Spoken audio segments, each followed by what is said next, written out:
What's up, everybody? Welcome back to another episode of Low Key Delicious with me, Chef Andrew Menard. This is a very special episode for me because I'm having a Cuban sandwich from a place called Havana Grill here in San Diego. And, I moved down here about 4 or 5 weeks in December, 6 weeks ago.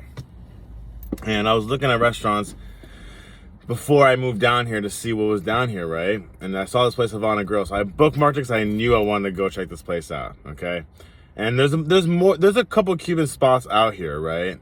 So a Cuban cigar lounge, there's a couple Cuban spots in Gaslamp, and then there's one up here in North County. I don't know where I'm at, but up north of the city. And, it kind of makes me feel like San Diego is like the West Coast version of Miami. Does anyone else agree with me on that? I think it's the West Coast version of Miami because I don't know. Maybe it's just me because I'm half Cuban. I identify as Cuban because that's how I was raised. I ate Cuban food growing up. My mother was from Cuba, and she was also a chef, right? So I walked in there, and I just got very, very nostalgic. They had all the usual suspects that you would want to have. Ropa vieja, croquetas, cubano sandwich, and a café con leche. So this is something really special to me. Just how I thought it'd be. So let's try the ham croquettes first. Okay. So I usually get them like kind of round. This is round, but I usually get them like perpendicular. No. They're like they're like, I don't know, they're just more croquette looking.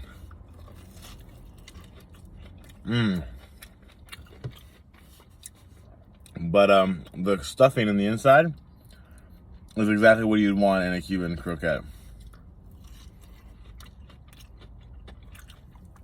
I'm not sure exactly how to make these because it's like a spammy ham mousse consistency. It's a ham mousse consistency. So cool. I try not to eat so much fried food, but that was a special occasion. So those are all right. I've had better croquettes back home in Miami. Now we try the Cuban sandwich. Yes, let's go! And they cut it on a bias. Thank you. You cut your sandwiches on a bias. This is just... Look at that. Would you just look at that cross section, baby? Let's go! Woo, man. Also, the reason why you cut on a bias is because if you just headbutt a sandwich just straight up, all the stuff's gonna come out from the outside, from the other back end. That's a beautiful cross section. I'm very, very happy with this. I don't even want to eat this. Just make the sandwich out of an NFT.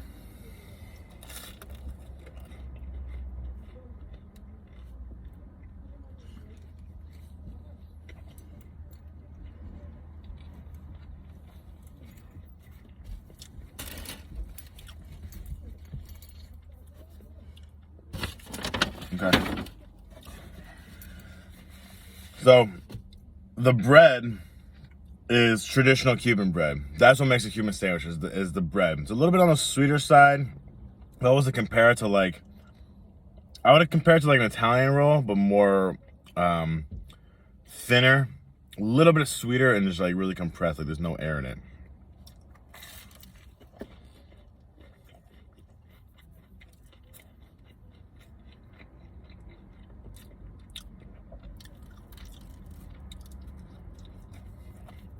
I'm very happy with this. I've had better Cuban sandwiches. Well, this place was really authentic. Some guys didn't even speak Spanish in there. But maybe because I had this to go, I'll have to go in there next time and get it in person.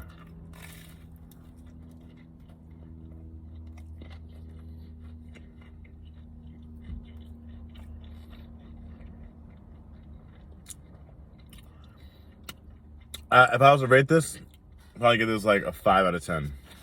5 out of 10, because it could be better. The pork is like a little dry, and maybe a little bit more mustard.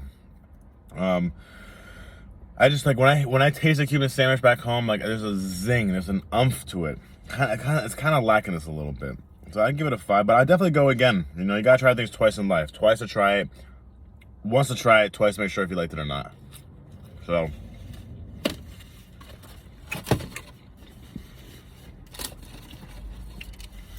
Otherwise, pretty happy. If you like my channel, I appreciate the support. Please like and subscribe and comment on your favorite episode. I'm creating a new series called Low Key Delicious, where I travel San Diego and I try all the sandwiches that I could find, and I rate them and I eat them, and there'll be plenty of more things to come from my YouTube channel as well. So if you like the vibe, you appreciate me, I appreciate you. Thank you so much. Peace and love. I'll see you next sandwich.